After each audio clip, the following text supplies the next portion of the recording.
Yo, Hegassen here, and today we are talking about the very strange Doctor Strange. So, let's get into it. You're a wizard, Harry.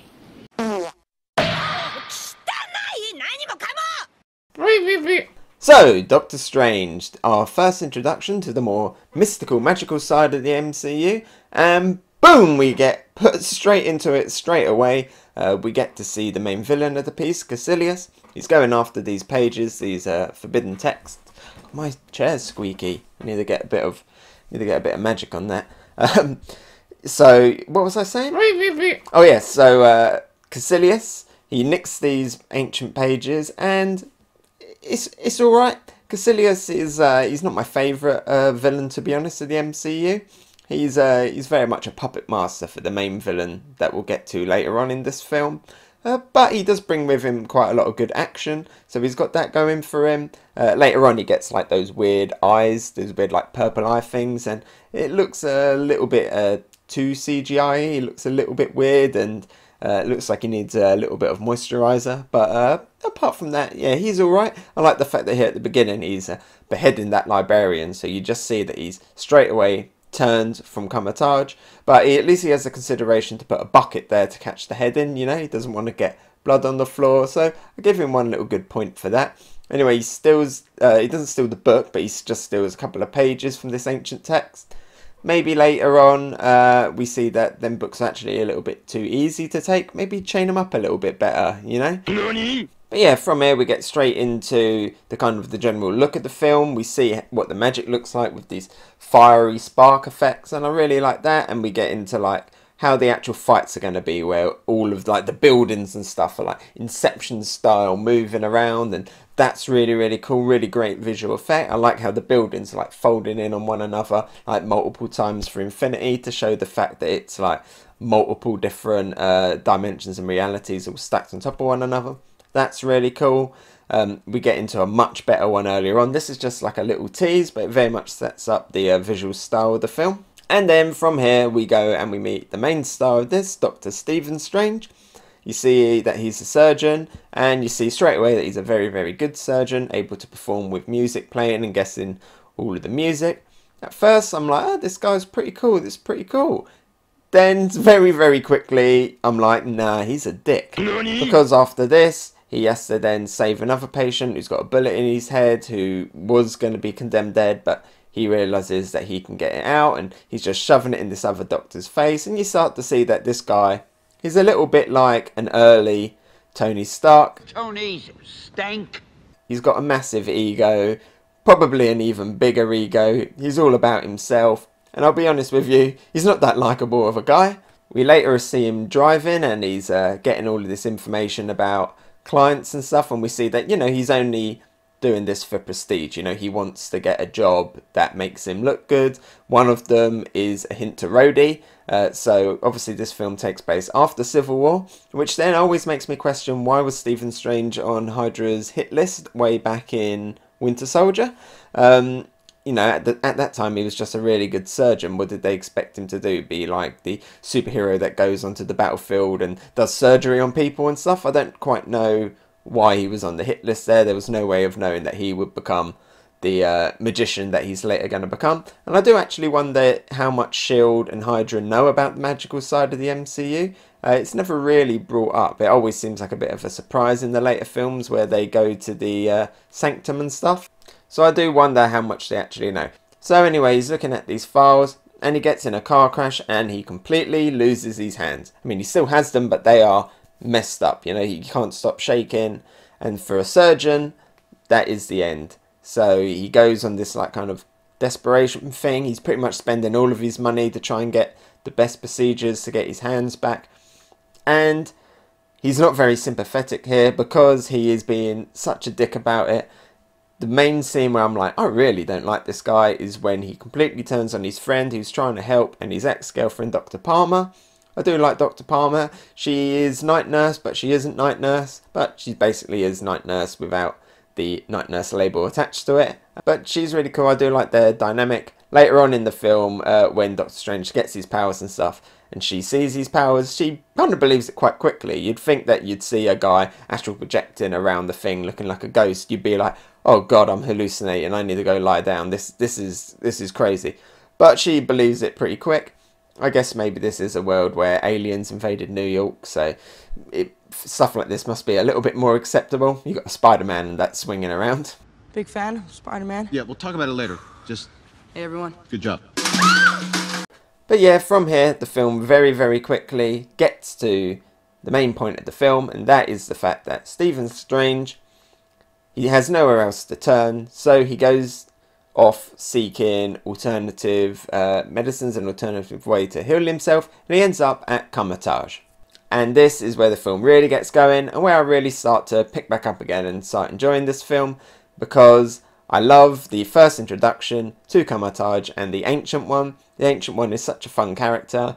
I like how she's just kind of, she's so cool, she's kind of chill, you know, she's not what you expect her to be. In fact, Doctor Strange gets it wrong when he first walks in, he's talking to the wrong person. I love how she kind of teases Doctor Strange and is always kind of winding him up. You can see that she's very much enjoying herself.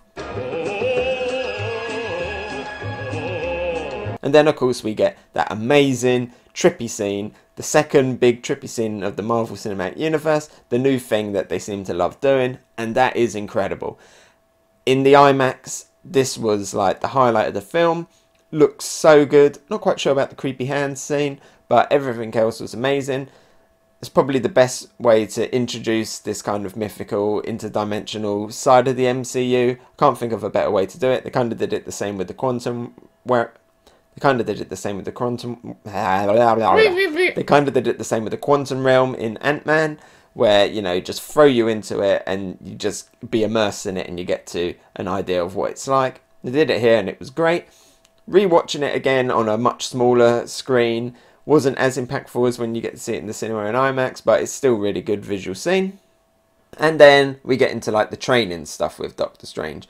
I do feel like he kind of gets trained a little bit too quickly. You know, he's struggling a little bit at first, then he gets dumped on Mount Everest and he very quickly picks it up, and from there he suddenly goes from complete novice to complete genius very, very fast. There's this tree in the courtyard that shows that a lot of time is meant to be passing. It doesn't feel like a lot of time is meant to be passing. It feels like it's only a couple of days. It might be because, you know, they just cut through it very quickly. It might be because of the fact that his conversations and interaction with the characters seem like they're happening very naturally over a short period of time rather than a longer period of time. Like at the beginning he finds about Caecilius, and it's not until like near the end of his training that he's actually asking about it. And same with his interactions with Wong and stuff. It seems like it's been quite a while since his first time he met Wong, and then his second conversation feels like it should have been the second conversation. So what, did they not see each other in that length of time? We can clearly see that time's changed because the tree is in a completely different season. Speaking of Wong, great character, really like him in this. He'd definitely be invited to my wedding if I was a character in the MCU. And we get to meet Mordo. Mordo's a really good character. I really like his journey in this. It's very much his origin story in this film as well. Definitely playing him up to be a more important character later on in the franchise.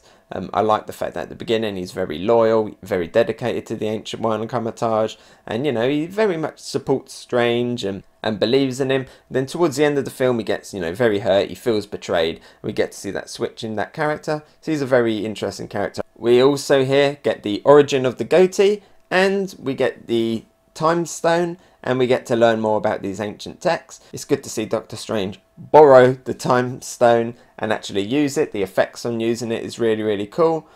This is one of the instances where Mordo, you start to see the fact that you know, he is a little bit troubled and he doesn't like it when people deviate from the course of the teachings here. You start to see that conflict that he has there, and Doctor Strange gets scolded. But this leads straight into the Sanctum attacks by Caecilius.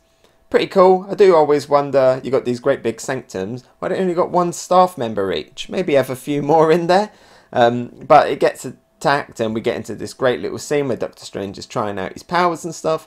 He seems to hold his own pretty well, to be honest. I mean, all he can do is make that whip thing. But then we get the introduction to the cape. Probably one of my favourite characters of the film, even though it's not even really a character. But it's got a great little personality for a cape. It kind of reminds me of the magic carpet from Aladdin, but I do really like it, and it's good to see Doctor Strange slowly learning his powers and stuff. We get a lot more trippy stuff. We got that cool little hallway scene where everything's twisting and they're all running on the walls and stuff. And from this point on, you know, things very much get much more fast moving and much more action packed. Doctor Strange gets injured. He gets that reintroduction with Palmer, which is a very nice scene. We get a cool little astral fight. It kind of, sometimes the CGI feels a little bit too CGI on the astral fights, but I'm not really sure how else they could really do that. But then we get into that big epic scene, the one that expands on the one we saw at the beginning, where they're in the city and the city is going like full kaleidoscope and there's buildings in the sky and buildings on the floor. That is hilarious. Definitely, again, doesn't look anywhere near as good as it did on the big screen. You know, I watched this on a very, very small screen. And when I say small, I mean like about that big. So, yeah, it doesn't look anywhere near as good. If you have the good kit at home, you know, like a home little cinema, I'm sure it looks amazing. But for me, it's a little bit squinty time. You kind of got to sit a little bit closer to the telly to get any sense of impact. But it's still a great little scene. After this, the Ancient One dies. It's actually a very sad, very sweet scene when she dies. I didn't want her to die because I liked her as a character, but it is quite refreshing to see a hero die in the MCU and not just the villain. Always seems to feel like the villains are the ones that are dying. So I can't complain about that too much. And this, you know, it sets up a lot of stuff for Doctor Strange now. He has to now step up, you know. His journey was always the fact that he was just going to do it for himself, just to heal his hands. And here he learns that, you know, he can actually help people by doing other things. And, you know, he doesn't always have to do everything for himself. So he learns a good lesson here. And he takes all of them teachings and he goes into the final battle. Final battle was very, very cool. I do like it. I like all of like the backwards fighting and stuff that they're doing, where all of the scenery and stuff is going backwards. That's a really cool scene. It's like shot really well and stuff. But that's just warm up for the big final battle, which isn't even a battle, and I love it. And that is the confrontation with the real big bad of the film, Dormammu. Really like this scene. I like how it's different from all other final fights in the MCU. This isn't a battle with fists. This is a battle with words. And it does look really cool. Not really sure how I feel about the overall look of Dormammu. He's just a great big purple head. When I heard that Dormammu was going to be in this film, I was quite excited. Like his comic book character, like his comic book design. We don't really get to see that here. Hopefully, you know, this is just a tease into Dormammu, and that means we get to see him more in the future. We never really saw him come out of the Dark Dimension, so maybe if he actually comes out of the Dark Dimension, we'll get to see him more like he does in the comics. But this scene, it was still alright, a little bit short. Like I say, I would have liked a little bit more of Dormammu. But for what we got, it was pretty epic. And I do like the fact that it's a very different twist on the ending. Dormammu kills Caecilius. So, you know, you can just forget about Caecilius. It's no bad thing that we lost that villain there. And he gets turned into a mindless one. And Doctor Strange saves the day. So, overall though, how do I feel about Doctor Strange? Well, it's just a little origin story. I feel like the thing that kind of lets this film down is the fact that it very much feels like setup that we haven't had any payoff for yet. Sure, we get to see Doctor Strange again in Thor Ragnarok and Infinity War, but there's a lot of stuff set up in this film that I feel like will be better expanded upon when we get a sequel. They did do a lot of setup, and what's really good is we've actually set up some villains for a change. We've got Mordo, who at the end of this film turns against Strange and goes off, and we see at the end credits that yes, he's become a villain. We get the setup of Dormammu, and Dormammu's still around, and we get a little hint at the mindless ones. So they've set up some really good stuff, and I'm excited to see that. But when I just go back and rewatch this film, I don't really get as much payoff at the end of the film than I really feel like I should. So for me, Doctor Strange, it's a white, wouldn't even pick it up, low grade loot tier.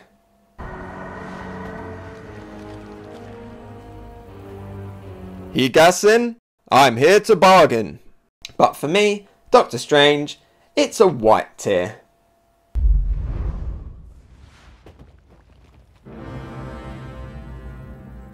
Hegassen, I'm here to bargain. Alright. For me, Doctor Strange, officially, final answer is blue tier.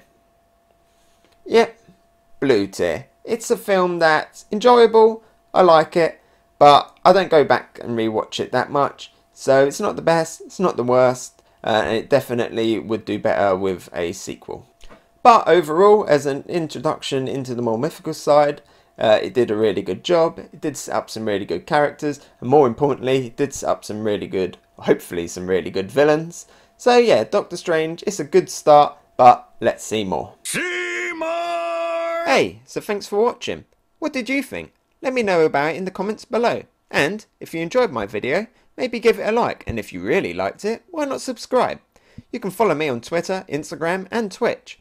Oh, and here's a related video you might enjoy, and something more fresh. I've been Hegassen, and I'll talk to you next time. Bye!